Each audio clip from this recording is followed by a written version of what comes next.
Happy New Year, everyone. It's the first week of January 2022. Can you imagine we got through 2021? And I know it's still kind of interesting out there when it comes to the pandemic. But my goodness, things in the real estate world are really interesting. And that's what I'm here to share with you today. It's our market recap for 2021 and what happened out there in Greater Victoria and beyond. So we, of course, give you guys a monthly update every month. And if you'd like to subscribe to that, just reach out to us and let us know. We'll put you on the list. Every month we talk about what happens out there in terms of inventory levels, in terms of prices, and what is happening out there. But I want to go through a number of things with you here today. We're doing a recap about the market. That's where I'm going to start right now. So first of all, there was continued migration from across the country. We saw a lot of folks from Ontario relocate here to Victoria. And it all started when the pandemic hit in early 2020. A lot of people just decided that it was time to move, and especially those who can work remotely. They still hold their jobs in Ontario, yet they're living here in BC time, enjoying what we have. Who wouldn't want to be here? I mean, many of you, I know, have relocated to Victoria here from other places. That continued to happen in 2021. The other thing is we remain having very low inventory levels for the entire year. In fact, we never exceeded 1,454 listings in a given month. And what does that mean? That's low, folks, because normally when we look at the inventory list, we see months that are 3,800, 4,000, 4,500, 5,000 listings in given months. We never exceeded 1,454, even in the busiest inventory month. That is telling something. And I've been saying this for months. Our inventory level is 25 to 30% of where it needs to be because we've got so much demand. And of course, that is the next thing. When you have low inventory levels and you have high demand, you have bidding wars. They are not uncommon. They happen a lot nowadays. It doesn't happen all the time, by the way. Question came up the other day about how often do we see properties that don't get bidding wars or remain on the market.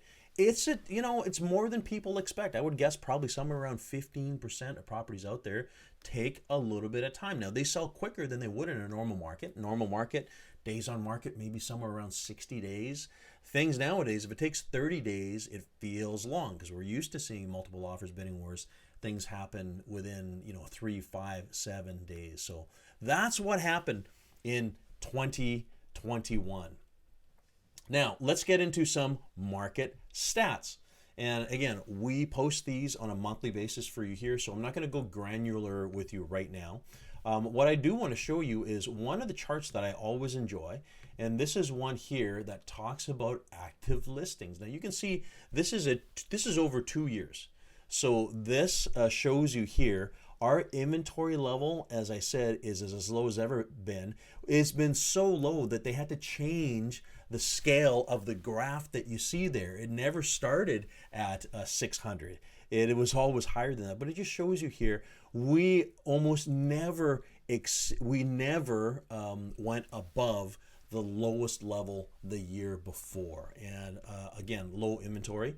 The next one we look at is the listings to sales. So the ribbons there, the vertical ribbons, are the new listings every month, and the line across it is the number of sales. You can see there are months, including this December and the December before, where we actually sold more properties than came on in the given month. That is very, very odd. So it's just an example about what's happening out there. It is very much a busy time. Let's talk about dollars, though, dollars and cents.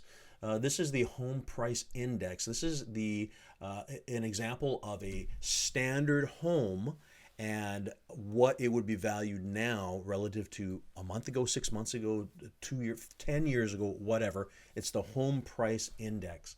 And what we have here is it shows that in the region, the Victoria Real Estate Board trading area, we were up 27.9% from a year ago.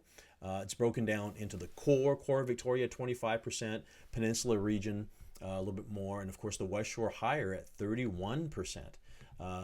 So there's been a lot of growth out there. Property values are up, there's no question. We do use the home price index instead of the averages often, because an average price, of course, can get skewed by the number of higher end properties that sell in a given month, or lower end properties as well. So that's an important thing to look at.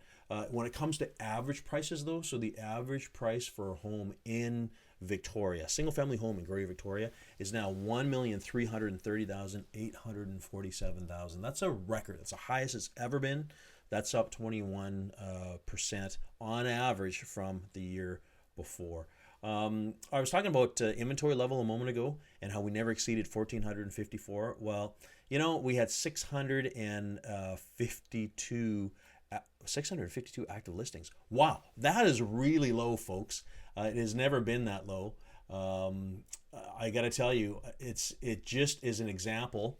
I'm sorry, no, 652. It is active listings. Holy cow! I thought I got confused for a second there. It's never been that low. It's crazy. It's a crazy time when we're less than 1,000 listings.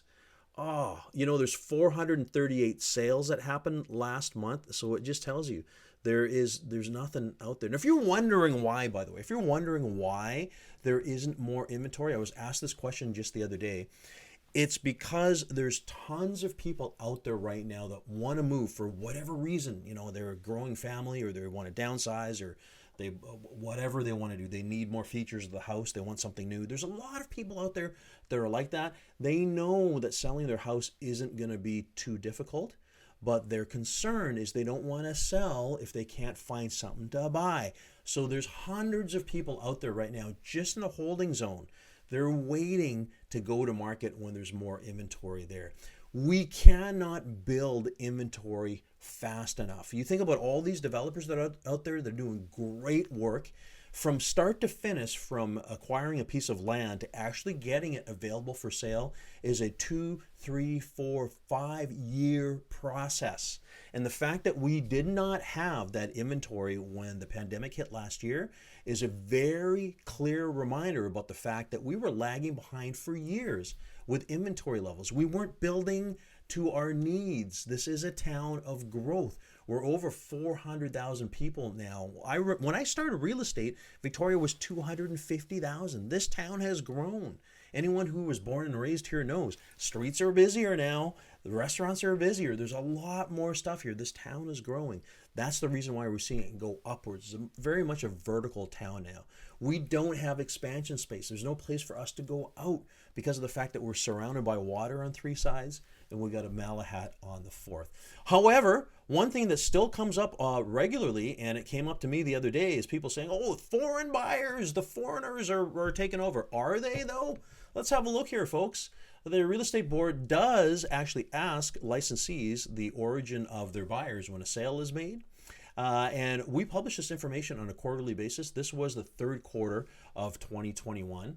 But it shows you here, this is real estate board data, that the foreign buyers represented 81 sales out of 10,000. 81 sales. It's 1% basically.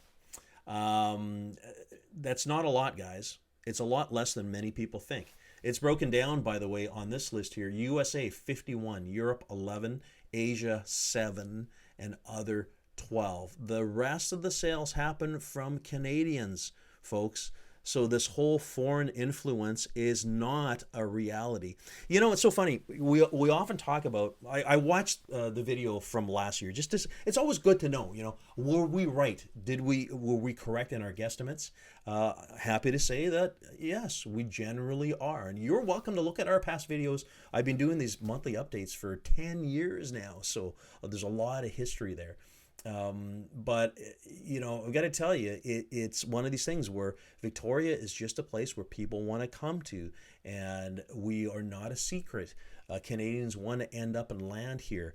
Economists are very often incorrect because they're looking at information that is, they're looking at history, they're looking at the past, whereas we in the real estate industry here, we're the boots on the ground. We're the people that get the phone calls from families like I did today saying, I got to buy a condo for my son going to the university.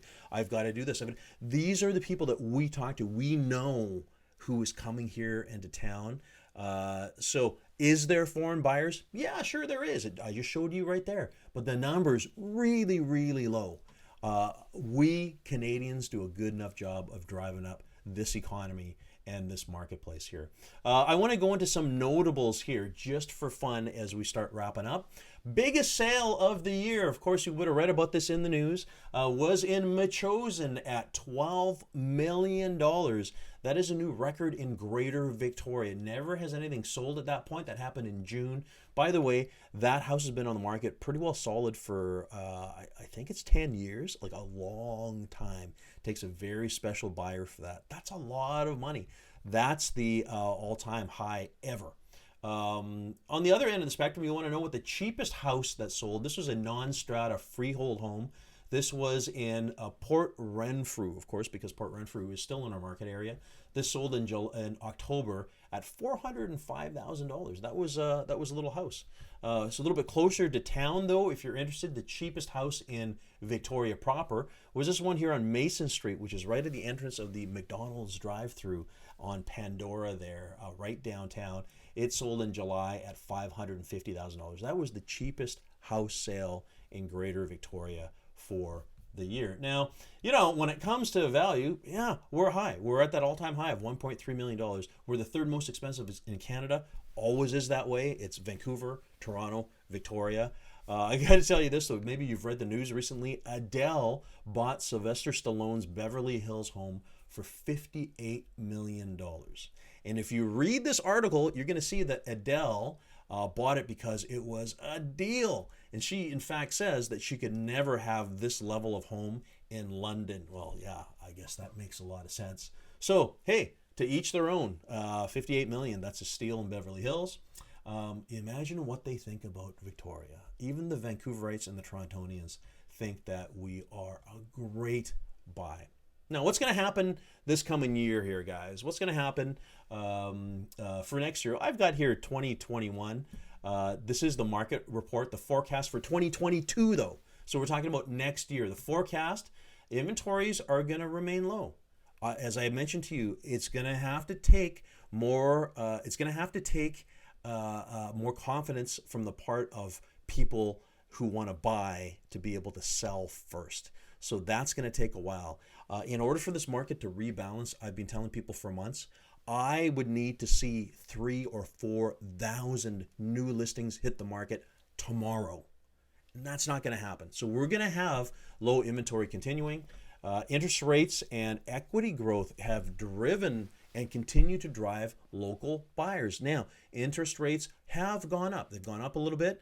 The Bank of Canada has notified us that they're going to raise the rates at some point, but it will probably not be into the second half of the year, and most definitely nothing drastic. They can't increase rates 4, 5, 6%. That would cripple the economy. So our interest rates are going to remain very affordable, very low when you think about it in the grand scheme of things. But property assessments have come out.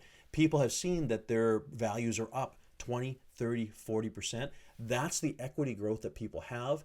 Those are the people that are thinking of buying a second home, buying a property for investment, buying a property for their kids.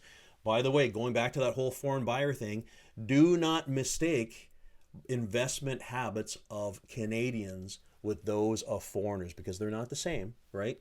I mean, people here, they're entitled to purchase investment properties. We need, in fact, investment properties out there to feed the rental market, which in and of itself is very low as well, too. So having investors like yourself, people who want to have another investment and house a rental person, there's nothing wrong with that, guys. Nothing wrong with that at all. And the last thing is it's going to be a continued seller's market at least through the year. I see this all the way through 2022 continuing this way. There's not going to be a drastic change. It will continue to be difficult. It's going to be difficult for buyers. I absolutely see that, and I know that. For anyone who's thinking of selling and maybe either going to another place or doing something a little different, the timing could not be better. Because, one of the things that happens is in a market like this, the pain of being on market is gone. People often sell their house just with a few showings, multiple offers, bidding wars, clean, you're done. The pain today is buying. So you're kind of shifting one pain for the next, because in a balanced market or a normal market, your pain is actually selling, because it's hard. You got open houses, you're on the market for 2 months, 3 months, 4 months, whatever, and then it finally happens. And then when you buy, it's easy. So which pain do you want? That's really the question, right? Anyways, that's our forecast for 2022. By the way, if you want to subscribe to our monthly updates, just let us know. Our information is right here. Email me, Google me, find the Prime Real Estate Team on Facebook, on Instagram, on any of the social media feeds. If you're a podcast listener, you can listen to the weekly Whole Home Show on CFAX 1070 on Saturdays at noon. We do podcast on iTunes or Google Play, so you can listen to all 4 years of our past episodes. Listen, thanks for watching our market update, the report for 2021, and my little forecast for next year. If you ever have any questions, you want to talk about real estate, we are here, your friends at the Prime Real Estate Team, myself, Megan, Afraz, Linnea, and Sue. We are here. We're here to help. Thanks for watching, and we'll see you soon. Bye.